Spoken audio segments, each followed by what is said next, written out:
আসসালামু আলাইকুম। গরুগুলাকে দুপুরের খাবার দিব, তার জন্য প্রথমে হাউস ভরলাম পানি দিয়ে।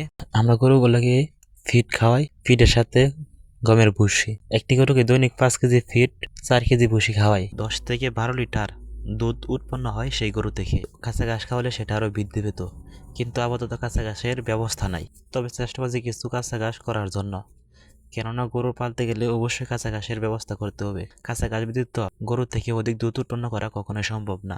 কাঁচা ঘাস খাওয়ালে দুধ বৃদ্ধি পায়, সাথে শরীর স্বাস্থ্য গরুর ঠিক থাকে। আর এদিকে বর্তমান খড়ের যে দাম, অনেকটা সাশ্রয় হয় কাঁচা ঘাস খাওয়ালে। এদিকে দেখেন, দুধ খেয়ে সে আরামে ঘুম দিছে। বেশি পার্সেন্টেজের বীজের বাছুরগুলা খাইবে আর ঘুমাইবে। যখন সে ঘুমাইবে তখন আপনার কাছে চার ঠ্যাং চার পা দিয়ে মাথাটা ফ্লোরের সাথে মিশিয়ে দিবে। একজনে দেখে ভাববে না জানি বাছুরের কি হয়েছে, তবে এটার অভিজ্ঞতা অর্জন হয়েছে এর আগের বাছুর থেকে। এর আগেও এ জাতের বীজ দিছি, যার ফলে এরকম বাছুর হয়েছিল। প্রথম বেলা ঘাবড়িয়ে গেছিলাম বাছুরের অবস্থা দেখে, তার জন্য অনেক অনেক টাকা ব্যয় করতে হয়েছে চিকিৎসার জন্য। উপজেলা প্রাণী অফিসেও নিয়ে যেতে হয়েছে। শেষে ডাক্তারে বলছে এটাকে আর চিকিৎসা করার প্রয়োজন নেই। এমন হওয়ার অন্যতম কারণ হলো এগুলা শীত অঞ্চলের গরু, আর আমাদের দেশ গ্রীষ্ম অঞ্চল, যার ফলে আবহাওয়ার সাথে সামঞ্জস্য হতে একটু কষ্ট হয়। তবে ঘাবড়ানোর কোনো বিষয় না, যথেষ্ট আলো বাতাস এসব গরুকে দিতে হবে। গরমের সময় দিনে 2-3 বার গোসল করিয়া দিতে হবে, এবং এবং ফ্যান ছেড়ে বাতাস দিতে হবে। এটা বড় গরুর ক্ষেত্রে, বাছুরের ক্ষেত্রে না। এসব গরু থেকে লাভবান হতে হলে অবশ্যই আপনার ব্যয় কমাতে হবে।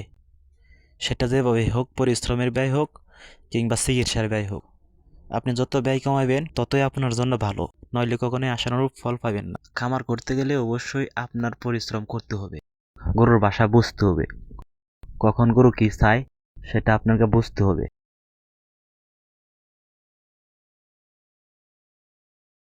এই গরুর অল্প কিছুদিন হয়েছে ভর হয়েছে, যার ফলে এই গরুকে ফিড দেওয়াই খুব কম, 1.5 থেকে 2 কেজির মতো দৈনিক। এখন রমজান মাস চলতেছে, যার ফলে প্রতিদিন সকালবেলা গরুকে গোসল করানো হয়ে যায়, কিন্তু আজকে কারেন্ট ছিল না, যার কারণে গোসল করানো হয়।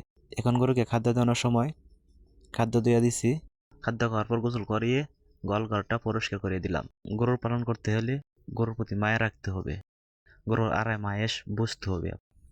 বাছুরটাকে গোসল করিয়ে দিলাম, যদিও পুরো শরীরে পানি দেওয়া হয় না।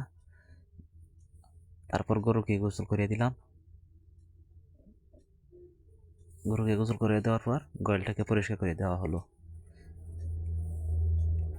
এখন মশার উৎপাতটা বেশি, সবসময় গোয়াল পরিষ্কার করে রাখতে হয়, নয়তোবা গরুকে আরামে থাকতে দেয় না।